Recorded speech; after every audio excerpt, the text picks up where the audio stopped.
Hey guys, hope you're all doing well. Now for today's video, I wanted to talk about one of the newer hybrid dinosaurs that's been introduced into the franchise. These are some of the secrets that can be found in the creation of the Spinoraptor.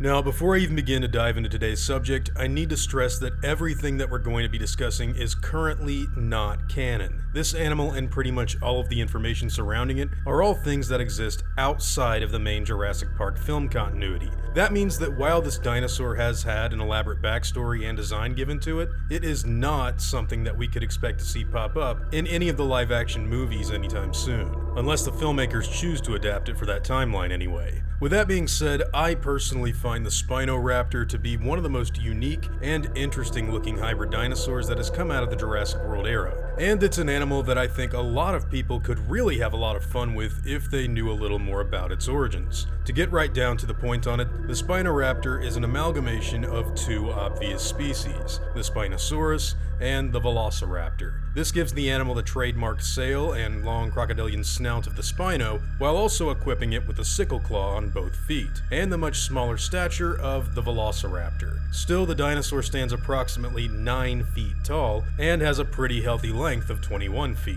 It should be noted that in the initial Jurassic World mobile game, the animal was originally a mix between a Spinosaur and a Utah Raptor, which is actually a pretty big difference. Now, Dr. Henry Wu created this hybrid animal alongside a couple of other man-made assets, those being the Stegoceratops and the Ankylodocus hybrids. Being the smaller of the three, as well as the only carnivore outside of the film canons Indominus Rex and Indoraptor, the Spinoraptor is a remarkably quick and vicious creation. Dr. Wu began most of his serious experimentations on the island of Isla Morta, which is known as Site C by even people who are being kept out of the loop like Dr. Ian Malcolm. The Spinoraptor itself, however, was created on a secret facility on a completely separate island, Isla Tacano. Now, here on Tacano, the Spinoraptor quickly exhibited violent and aggressive behavior that proved uncontrollable to Dr. Wu's men, and things would soon get even more complicated when the ACU team that was sent to capture the animal found out that their sedatives had virtually no effect on the animal, meaning this dinosaur would have to be taken out by unconventional methods.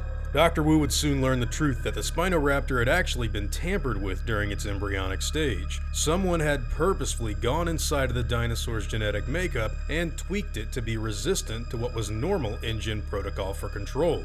The foreign body in question would eventually be revealed as none other than Biosyn, which is the same company that hired Dennis Nedry to steal embryos from John Hammond in the original Jurassic Park. How this rival company was able to get some of Dr. Wu's secret assets on a totally remote facility is at this current point in time unknown. However, it does raise a number of security questions with both this individual hybrid as well as the whole of Jurassic World itself. While ultimately happy with the cunning viciousness and beautiful physical traits of the animal, Wu would be forced to terminate the dinosaur in order to maintain peace on Isla Tacano, though he did make a point of stating that his first gut instinct would have been to put the dinosaur in the hands of Owen Grady in order to see if he'd be able to control it. This of course would never come to pass, although Owen's research on imprinting and behavioral study with the raptors would come to good use for Wu's Indoraptor prototype in Fallen Kingdom. The Spinoraptor from Jurassic World Evolution may not be official canon, and it may never resurface in any sort of new side story for the franchise, but I personally find it to be an awesome addition to the expanded lore. Maybe someday we'll get to see it back in action in some notable way down the line, but for now, the secrets it holds and its connection with Biosyn alone make it awesome in my eyes. Now before I go, I'd like to thank all of my game wardens, as well as all of my InGen executives. I'd also like to thank all of my park workers and InGen hunters as well. Guys, it seriously means the world to me that you all continue to support what I do, and I never want you to ever forget that. Now I'd like to thank you all for watching today's video. If you feel like I deserve it, I'd appreciate the like and hope that you'll all consider subscribing if you're interested in hearing from me again. See you all in the next video, guys, and as always, take it easy.